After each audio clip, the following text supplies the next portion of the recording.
Dr. Wafa Sultan. Ladies and gentlemen, I always feel a need to make fun of myself, to laugh at myself in order to cover up, to repress the sadness that deeply implanted in my heart, especially when it comes to speak about women in Islam. Now I am free, but I cannot forget my niece. She was forced to marry her cousin when she was 10. He was over 40. Her marriage was valid and legalized under the Islamic Sharia because Muhammad, the Prophet of Islam, married his second wife when she was 6. He was over 50. I always remember my niece coming back to her father's house, begging her not to send her back to her husband. He would say, in Islam, it is shame for a woman to leave her husband's house. God will reward you for obeying him. At the age of 25, my niece committed suicide by setting herself on fire. She was burned to death, leaving 4 children behind her. In 2002, the Saudi religious police stopped schoolgirls from leaving a blazing building because they weren't wearing the correct Islamic dress. There were about 800 female students in the school building when this tragedy took place, and at least 15 girls were killed, according to Saudi newspaper, which I don't believe. I believe the number was much higher.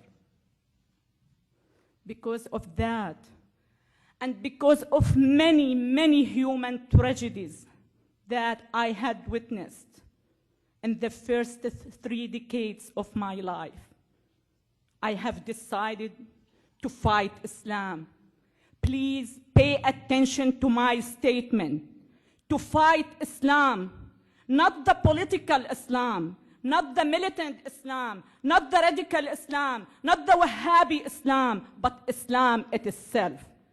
I truly believe that the West has invented these terms for the sake of being politically correct.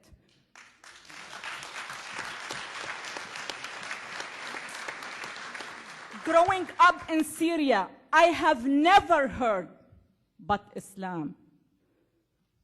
Islam has never been misunderstood. Islam is the problem, but no one is stating the truth. No one is taking a hard look at the root of the terrorism, which is the brainwashing machine called Islam. Islam is not up to me, is not up to any Muslim man or woman. Islam is exactly what the Prophet Muhammad did and said. In order to understand Islam, you have to read the biography of Muhammad. It is very traumatizing. It is very shocking. He married his second wife when she was 6 years old. He was over 50. I just came back from France. I debated with a Muslim Pakistani woman. She was the Minister of Women in Pakistan. When I told this fact to my audience, she turned to me and she said, "It is a big lie." She was 9, not 6. It sounds like when a policeman stops you because you're driving over 100 miles per hour and you turn to him and say, "It is a big lie. I was driving 90 miles per hour." not 100 miles. She was 9, not 6. He married his second wife. She was his daughter-in-law. His son was adopted, and at that time it wasn't accepted by the pre-Islamic Arabic culture. So he turned to his followers and he said, I was told by God that adoption is forbidden. And adoption, believe it or not, has been forbidden in the Islamic culture, just to justify his marriage of his daughter-in-law. His third wife was Safiya. She was a Jewish woman. It was well documented, well written in our school book that he attacked her tribe. He killed her father, her brother, and her husband at the same day he slept with her. That's what I call Islam. You need to know, you need to understand that Islam is the problem. I am sick and tired of people here in the West asking me to soften my message. I am sick and tired of people asking me, are you trying to change 1.3 billion people? Yes, I am trying. Yes, I am.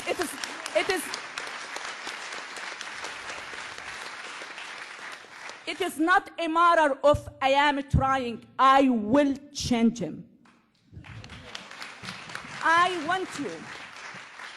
want you to know that the very first value I learned when I came to this great country, that you can do the impossible if you truly believe in yourself. I not only believe in myself, I believe in many million Muslim women like Nooni Darwish and Ayaan Ali. And we are working hand in hand to change 1.3 billion Muslims. They have to realize that they have only two choices, to change or to be crushed.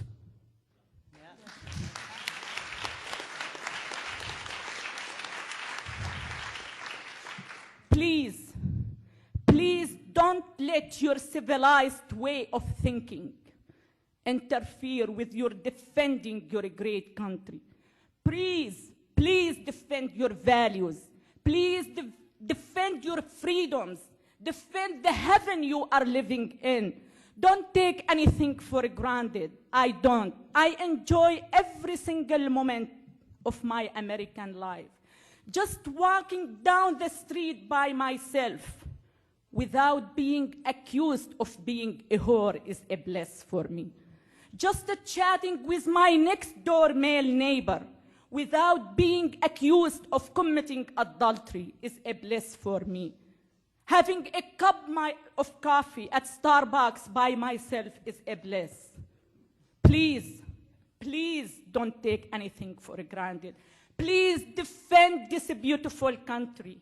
My dream is to see my country, Syria, as free as America, not the other way around.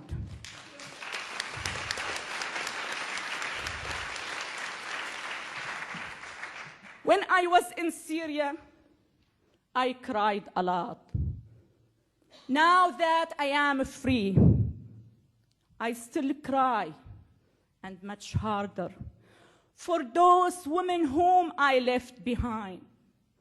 My dream of one day, having all of them free, should be the dream of all humanity. Thank you so much.